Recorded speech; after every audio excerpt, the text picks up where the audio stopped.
फिर या तो आतंकवादी बनते हैं या फिर अपराध करते हैं और हिंदू बेटियों को जो है फंसाते हैं और लव जिहाद करते हैं। इन बयान को कैसे देख रहे हैं? देखिए, सबसे पहली बात तो इस सवाल का जवाब, बाबा रामदेव जो है कोई बाबा बाबा नहीं है, ये सलवार जी भी रामदेव, ये ऐसा है, ये बिजनेसमैन है, ठीक है। इसके ये 24 घंटे पॉपुलैरिटी हासिल करने के लिए कोई ना कोई विवादित बयान देता रहता है। और मुझे एक बात समझ में ये नहीं आती है कि सरकार इसे उठाकर जेल के अंदर क्यों नहीं डालती है।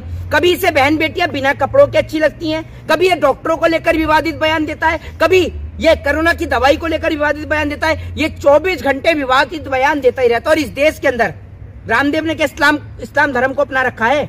रामदेव कैसे जानता है इस्लाम धर्म के बारे में? दूसरी बात, ये मौलाना अब्दुल कलाम आजाद कौन थे, ये बताइए।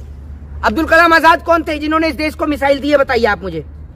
मौलाना अब्दुल कलाम आजाद। नहीं, अब्दुल कलाम आजाद, मैंने पहले बोला मौलाना अब्दुल कलाम आजाद कौन थे, फिर मैंने बोला अब्दुल कलाम आजाद कौन थे। पहले अपने कान के अंदर ना तवाई डाल लीजिए पतंजलि की, समझिए। गलती को कोई गलती नहीं। कौन सी गलती हो गई? अब्दुल कलाम आजाद अलग है, मौलाना अब्दुल कलाम आजाद अलग है, दोनों अलग अलग है, दोनों अलग अलग है। वो अबुल कलाम आजाद है, अबुल कलाम। हाँ, तो अब्दुल और अबुल, अरे भैया अलग अलग है दोनों। आप फिर वही बात, मैं आपसे ये कह रहा हूँ, कहने का मतलब ये है, मेरे कहने का मतलब ये है कि क्या वो आतंकवादी थे? क्या वो आतंकवादी थे? उन्होंने इस देश को मिसाइल दी, क्या वो आतंकवादी थे? मैं आपसे पूछना चाहता हूँ। मीर उस्मान अली क्या आतंकवादी थे? खान अब्दुल गफ्फार खान क्या आतंकवादी थे? इस सवाल का आप जवाब दीजिए ना। ये लोग जो धर्म को लेकर, मजहब को लेकर विवादित बयान देते रहते हैं इस देश के अंदर, अगर इस समय पर किसी भी व्यक्ति को अगर पॉपुलैरिटी हासिल करनी हो तो वो इस्लाम को लेकर विवादित कोई भी बयान दे सकता है। और इसका सबसे बड़ा उदाहरण नूपुर शर्मा है, नवीन जिंदल है। इससे भारत देश की छवि जो है वो खराब हो रही है। एक और तो भारतीय जनता पार्टी के नेता, चाहे वो जेपी नड्डा हो, चाहे गौतम गंभीर हो, सब तमाम जगह पर जाकर मजारों पर चादर चढ़ा रहे हैं। दूसरी ओर रामदेव जैसा ये सलवार जी भी विवादित बयान देता है, लेकिन सरकार इसे उठाकर जेल के अंदर नहीं डालती है। पता नहीं क्यों नहीं डालती है। बिजनेसमैन है वो। एक बात आप मुझे बताइए, बिजनेसमैन है तो कोई कुछ भी बोलेगा? हैं? आप भिखारी हैं, सड़क छाप। आप भी तो बिजनेस कर रहे हैं, ये खबरों को बेच के आपका भी तो बिजनेस ही है। ये बिजनेस नहीं है, ये फ्री में काम करते हैं। बोलना आपका भी बिजनेस है। मेरा कौन सा बिजनेस? आप पैसे देते हैं? बताइए, अगर देते हैं तो बताइए, ले लेता हूँ आपसे 10-15 लाख का चेक कटवा कर सामने आकर दे दीजिए। बोलिए ना, मेरा कौन सा बिजनेस है बोलने का? वो योग गुरु है ना? है योग गुरु है। आप क्या हैं? अरे तो योग गुरु हैं, एक मिनट, वहाँ योग गुरु है तो वहाँ तांडव दिखा रहे थे क्या? कौन सा योग दिखा रहे थे वहाँ पर जो बयान दे रहे थे? अभी ये कह रहे बिजनेसमैन है, अब आप कह रहे योग गुरु है। बताइए ना आप मुझे, है क्या वो आदमी? योग गुरु है बाबा रामदेव, बिजनेसमैन नहीं है। वो भी है। बाबा कहाँ से? पतंजलि है ना उनका। तो बाबा कहाँ से? ये बताओ, बाबा कहाँ से? आप कैसे जानते हो उसको? है? आप किस रूप में जानते हो उनको? किस रूप में? भगवान है क्या? वो रूप में जानेंगे? रूप भगवान ही रूप होता है क्या? मैं तो उसको उस रूप में जानता हूँ। साइकिल पे मट्ठा बेचा करता था। साइकिल पे मट्ठा बेचा करता था, उस रूप में जानता हूँ। लेकिन वही समय लगातार बाबा रामदेव के ऐसे पहले भी कई बयान आए हैं। देखिए, रामदेव जो है ये विवादित बयान देता ही रहता है, ठीक है ना। और ये एक नंबर का जिसे कहते हैं ना, इसे बिल्कुल भी समझ नहीं है। आप एक बात बताइए, अगर आप कहते हैं कि बाबा है, एक बात आप मुझे बताइए कि अगर बाबा है तो बाबाओं का धर्म कार्य क्या है? कभी आपने इस देश के अंदर जो आपने देखा होगा, जगत गुरु शंकराचार्य जी महाराज थे, कभी आपने उनको इस प्रकार का विवादित बयान देते हुए देखा है? ये लोग अभी निकल कर आ रहे हैं। एक वो अभी बीच में आया था कॉमेडियन बाबा के नाम से, संत परमहंस। अच्छा, संत परमहंस आया था, और ये महोदय जो यहाँ पर खड़े हुए हैं, इनके चैनल के लिए वो एक और तो कह रहा था हिंदू राष्ट्र की मांग कर रहा था। और ये जो महोदय मेरे बगल में खड़े हुए हैं, इनके चैनल के लिए, इनका नाम दानी संजार है, इनके लिए कह रहा है कि बच्चे आए हैं, इनके चैनल को सब्सक्राइब करें। एक और हिंदू राष्ट्र की मांग कर रहा है, दूसरी ओर लोगों से कह रहा है कि मुस्लिमों के चैनल को सब्सक्राइब करो। तो इनकी बात का और गधे की लात का कोई भरोसा नहीं है। ये एक नंबर के आपको इतनी अच्छी बात कही कि मुस्लिम बच्चों का चैनल सब्सक्राइब करें, आपको उससे भी दिक्कत है। तो फिर हिंदू राष्ट्र की मांग क्यों कर रहे हैं? अरे हिंदू राष्ट्र में सब रहेंगे ना, हिंदू मुस्लिम रहेंगे। आप कैसे कह सकते हैं? तो अभी एक मिनट, अभी हिंदू राष्ट्र में सब लोग रहेंगे, तो ये रामदेव जो बयान दे रहा है, जो इन भाई ने अभी बताया, भाई साहब ने, कि भाई साहब कुरान को लेकर या वो तमाम चीजों को लेकर जो रामदेव ने बयान दिया है, ये बयान जायज है? ये बताइए ना आप मुझे। वो 2.25 आंख वाला एक काढ़ा जो बयान देता रहता है 24 घंटे, और मैं आपको बता दूं, ये जो काढ़ा है ना, किसी पे भी मानहानि का मुकदमा भी ठोक देता है। ये महान शख्सियतों के बारे में ऐसे नहीं बोल सकते आप। कौन? क्या चीज? महान शख्सियत है हमारे देश की। आपकी महान शख्सियत है ना, सुनिए, एक काम सुनिए। तो अगर महान शख्सियत है तो मैं आपसे गलत तो बोलूंगा नहीं। ये बताइए, आप रामदेव के इस बयान से सहमति दर्ज करते हैं कि महिलाओं ने बिना वस्त्र के भी अच्छी लगती हैं? तो आपकी इस बारे में क्या राय है महान शख्सियत की? तो माफी मांग। एक मिनट, क्या एक मिनट, क्या राय है? नहीं, माफी मांग ली ना उन्होंने। अरे एक मिनट, मैं क्या बोल रहा हूँ, क्या राय है आपकी इस बारे में? डॉक्टर के बारे में जो बयान दिया, फिर माफी मांगी, उसके बारे में आपकी क्या राय है? आपके घर परिवार वाले यही सोचते हैं क्या? आप भी यही विचारधारा से जुड़े हुए हैं क्या? वो गलती करके माफी अरे सुन तो लीजिए, आप एक मिनट, आपके घर से जाते हैं रामदेव का प्रवचन सुनने के लिए? नहीं, हम नहीं जाते। आप कितनी बार गए हैं आपके घर से? आप गए हैं एक आध बार उनके सामने वो जो कराते हैं, वो पेट को ऊपर नीचे आसन, वो तो सही कराते हैं ना, उसमें गलती क्या है? तो आप गई हैं एक आध बार करने, आप गई हैं एक आध बार करने, आप भी तो करते, तो वो भी करते हैं। मैं तो नहीं करता भाई सब कुछ। आप एक बार बताइए, उसके आने से कोई योग थोड़ी आया है, योग तो पहले से भी था। आज के दौर में सुन लीजिए, आज के दौर में धर्म संसद के नाम पर लोग इस देश के अंदर उन्माद फैला रहे हैं। धर्म संसद के अंदर सुन लीजिए, आप पहले सुनिए, पहले तो बिना बात के ना मुंह से बी करके और ये अपना जो टीआरपी के लिए स्टेटमेंट निकलवाने के लिए, मैं कुछ नहीं निकालने वाला, मुझसे आप सुनते रहिए शांति से, सुनिए और एक लॉजिकल चीज को सुनिए। धर्म संसद के नाम पर, धर्म संसद क्या है? धर्म संसद का अर्थ है कि आप अपने धर्म की अच्छाइयां लोगों तक पहुंचाने का काम करें। यानी जिस प्रकार से भगवान श्री राम ने अपनी पत्नी के लिए लंका तक की यात्रा तय करी, जिस प्रकार से हमारे धर्म में बताया गया कि नर ही नारायण है, ये होता है धर्म संसद का उद्देश्य कि आप धर्म की अच्छाइयां लोगों तक बताएं। धर्म संसद का उद्देश्य ये नहीं है कि आप किसी भी धर्म और जाति के ऊपर प्रहार करें। आप एक बात मुझे बताइए कि क्या आज सरहद पे खड़ा जवान इस देश के लिए जान नहीं देता? क्या उनमें मुसलमान नहीं है? अभी 26 जनवरी गणतंत्र दिवस के अवसर पर मुदस्सिर अहमद शेख, जो कि जम्मू कश्मीर पुलिस के जो जवान थे, उनको सम्मानित किया गया। ये बताइए ना आप मुझे, आज भी जब आप सरहद पे जाती हैं तो सरहद की हिफाजत करने वाले हिंदू भी होते हैं, मुस्लिम भी होते हैं, सिख भी होते हैं, ईसाई भी होते हैं। और रामदेव ने मुसलमानों को लेकर भी विवादित बयान दिया, ईसाइयों को लेकर भी विवादित बयान दिया। एक बात आप मुझे बताइए कि आप, रामदेव की औकात नहीं है, मैं तो बोलता हूँ सीधे तौर पर, रामदेव की उनका प्रोडक्ट यूज कर रहे हैं, आप ऐसी बात कर रहे हैं। आप लगाती हैं उनका प्रोडक्ट? आप नहीं करते। तो ये पतंजलि का भोंपू है क्या? आप नहीं करते। ये पतंजलि का है क्या भोंपू? मैं तो नहीं करता। कोई करता है। मेरे हाथ में क्या दिख रहा है आपको? मैंने क्या लगा रखा? क्या पता, घर पर रखे हो प्रोडक्ट। डेली पतंजलि का शैम्पू लगा के निकलता है घर से। आप लगाती हैं? शाइन इतना मार रहा है, मुझे लग रहा है, सुन लीजिए, पतंजलि का शैम्पू लगा के डेली निकलता है सुबह घर से। नहीं, मेरे को तो पता नहीं कि मैं पतंजलि का शैम्पू लगाता हूँ नहीं लगाता हूँ। ये बेचारा पतंजलि का गौमूत्र जरूर पीता, इसलिए गोबर और गौमूत्र खा के इसके दिमाग में भर गया। पीते हैं आप? गौ माता का अपमान करेंगे आप इस तरीके से? मैं गौ माता का अपमान नहीं कर रहा, ये भाई पीता है गौमूत्र। पीते हो आप? नहीं, लाखों लोग पीते हैं, तो आप भी पीते होंगे, लाखों में तो आप भी आप हैं। पूजा में लगता है उसमें। नहीं, पूजा में भाई कैसी बात कर रहे हैं? पूजा में तो मैं ब्राह्मण हूँ, मुझे भी पता है पूजा में लगता है। पूजा में तो पूरे देश के सभी हिंदुओं को पता है, लेकिन पीने में कहाँ लगता है? आप बताइए, आप पीते हैं? अब ये मैंने कहा कि एक बछड़े को भी पता है कि गाय का दूध पीऊंगा तो ताकत मिलेगी, लेकिन ये बेचारा कह रहा है कि गौमूत्र पियेंगे। आप गौमूत्र पीते हैं, तभी इसके सवाल भी आप सुनते होंगे। आपने कहा ब्राह्मण है, आप ही के वीडियो के कमेंट के नीचे आता है कि ये फर्जी ब्राह्मण है। अच्छा, तो आप एक बात मुझे बताइए, आपने कहा कि आप पत्रकार हैं और आप ही की वीडियो के नीचे लिखाता है ये दलाल पत्रकार है, ये गोदी मीडिया का चोर पत्रकार है, ये लतखोर पत्रकार है। तो आप मानते हैं कि आप लतखोर पत्रकार हैं? बताइए ना आप मुझे। फर्जी है? नहीं, आप लोग ये लिखते हैं कि आप फर्जी मानते हैं। नहीं, मैं तो नहीं मानता। क्यों? और हम कैसे मान लें? सुन लीजिए मेरी बात, तो आप कैसे मान लेते हैं उन लोगों की बातों को? अगर आप ये कहते हैं, अगर आप अपनी बात को, स्टेटमेंट को सच मानते हैं, तो मैं भी मानता हूँ। आप मानते हैं क्या? आप मान लेंगे? छोड़े, बाबा रामदेव की बात करें। हाँ, तो आप ये बताइए, बाबा रामदेव का आप प्रोडक्ट यूज करते हैं? मैं तो वहीं था। नहीं, मतलब है, बनाते हैं पतंजलि के प्रोडक्ट तो लोग यूज करते हैं ना। आप तो रामदेव, जो एक मिनट, रामदेव खुद बनाता है पतंजलि के प्रोडक्ट?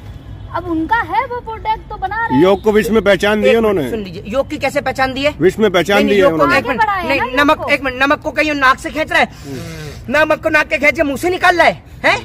कैसी बात कर रहे हैं? हाँ, नमक का बड़ा ही क्रिटिकल कॉन्सेप्ट है नमक का। आप सुनिए, ये कहता है लाखों वर्ष पुराना हिमालय की गोद से खोज के लाए हुआ नमक, और नीचे नमक पे पीछे एक्सपायरी डेट दे रखी होती है। आप सोचिए, नमक जो है लाखों वर्ष तक हिमालय में एक्सपायर नहीं हुआ, लेकिन रामदेव उतार कर लिया है नीचे तो एक्सपायर हो गया।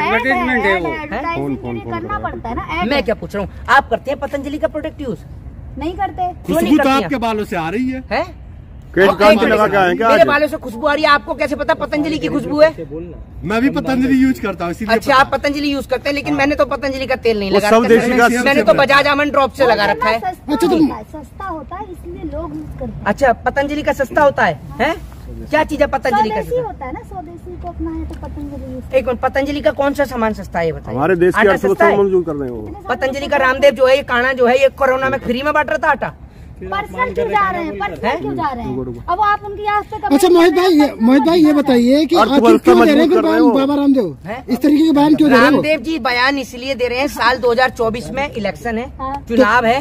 रामदेव जी सोच रहे हैं अगर मोदी सरकार दोबारा आ गई तो कोई ने जेल के अंदर उठाकर न डाल दे। सरकार इनसे पूछेगी कि भैया आपका क्या योगदान है। मोदी सरकार का तो साथ है ना, हाँ, मोदी सरकार के साथ है, लेकिन स्टेटमेंट भी तो देने पड़ेंगे। भाजपा में जो जितना लुच्चा है वो उतना ऊंचा है, ये समझ लीजिए आप। ये विवादित बयान भाजपा से थोड़ी है रामदेव, कैसी बात कर रहे हो? मोदी जी के साथ फोटो नहीं देखी आपने रामदेव की? तो भाजपा से हो गया। तो मोदी जी जेल में क्यों नहीं डलवाते? मेरी बात सुनिए, मैं क्या बोल रहा हूँ, मोदी जी जेल में क्यों नहीं डलवाते हैं उन्हें? यहाँ मोदी जी, मेरी बात सुन लीजिए, मोदी जी जेल में क्यों नहीं डलवाते हैं? अपराधी को जेल में मेरी बात, अरे हाँ तो सुनिए, व्यापारियों को जेल में डाला जाएगा। अरे सुनिए, अर्थव्यवस्था खराब हो जाएगी। रामदेव जैसे लोग अर्थव्यवस्था मजबूत कर रहे हैं। सुनिए गौमूत्र पीने वाले पत्रकार जरा सुनिए, जब रामदेव ने उस काणे रामदेव ने, आपको बड़ा मेरे पर्सनल जानकारी पता है, मैं क्या पीता हूँ, मेरे को नहीं पता। आप मेरे साथ ही रहते हो क्या? नहीं मेरे को नहीं पता, अभी आपने बताया, अभी आपने बोला ना गौ का अपमान कर रहे हैं। अब सुनिए, इनसे मैं पूछना चाहता हूँ कि जब रामदेव ने डॉक्टर को लेकर बयान दिया तो क्या सही बयान दिया था? है? अरे उन्होंने माफी मांग ली थी ना। आप ये बताइए, आप उस वक्त सो रहे थे? माफी मांग ली ना उन्होंने। नहीं, माफी मांगने से 1 मिनट, अभी मैं निकाल के खोल के जूता कान के नीचे दूं और माफी मांग लेता हूँ, जी गलती हो गई, गलती हो गई। दूं क्या खोल के जूता? खोल के दूं क्या? माफी मांग ली ना उन्होंने। ये रहना, खोल के दूं क्या? दूं क्या चाहिए कौन सी बदतमीजी है? अरे माफी सर, गलती हो गई। आप इधर सुनिए, एक मिनट रुकिए। अरे आप एक बात बताइए, रामदेव के लिए आप जूता निकालोगे? आप तो रामदेव से भी बढ़ के हो गए। अभी 10 मिनट आपने उसके बारे में बोल दिया गलत। सुनिए, एक बात मैंने आपको बता रहा हूँ, सुनिए, अगर कल को कोई व्यक्ति किसी को अपमानित करेगा, आपने जूता निकाल के दिखा दिया, मैं मतलब मार दिया। नहीं मार दिया, मैं तो यही कह रहा हूँ ना, कल को आप ये बताइए, दिखा दिया ना, मार दिया ना आपने। सुनिए, अरे चिल्लाइए मत, सुन लीजिए, सम्मान सब होगा, सुन लीजिए। अभी फूल की माला मंगवा रहा हूँ। अभी 10 मिनट आपने रामदेव के बारे में बोला है, रामदेव अगर आप एक बात बताइए, डॉक्टरों को उसने अपमानित किया, फिर उसके बाद में महिलाओं को लेकर विवादित बयान दिया। अगर कोई किसी के बारे में विवादित बयान देगा या डॉक्टरों को अपमानित किया, आप जानते हैं डॉक्टरों ने कोरोना के काल में अपनी जान गंवा दी सिर्फ आपको और हमें बचाने के लिए। और ये 2.25 आंख वाला बाबा रामदेव, ठीक है, जो एक्टरों को देख के पूरी आंखें खोल लेता है, वैसे इसकी एक आंख बंदी रहती है, ये पूरी आंख खोल लेता है, लेकिन ये डॉक्टरों को लेकर विवादित बयान देता है। तो आपको शर्म आनी चाहिए और आपको कहना चाहिए कि स्वामी रामदेव ने जो बयान दिया है, भले ही इस्लाम को लेकर दे चाहे ईसाइयों को लेकर दे। अभी आप एक बात बताइए, कल को अगर कोई मुस्लिम व्यक्ति हिंदू धर्म को लेकर अगर विवादित बयान देगा तो लोग सवाल करेंगे ना? करेंगे नहीं करेंगे? इससे क्या होता है, दो धर्म के बीच में एक विवाद पैदा होता है। धर्म के बीच में विवाद कैसे पैदा होता है? अगर आज कोई मुस्लिम धर्म और ईसाई धर्म के बारे में गलत बोलेगा तो भैया कुछ मुस्लिम भी निकल कर बोलेंगे। जुम्मे के दिन मीटिंग होता है कि नहीं होता है, ये बताइए। मेरी बात सुन, अरे जुम्मे के दिन मीटिंग हो चाहे जुम्मे के दिन ना हो, जुम्मे की मीटिंग का और इसका क्या कनेक्शन है, ये बताइए आप मुझे। एक बात आप मुझे बताइए, ज्यादा पता देश के अंदर मुस्लिम अरे सुन लीजिए, मैं तो कहता हूँ मंगल को भी मीटिंग होती है।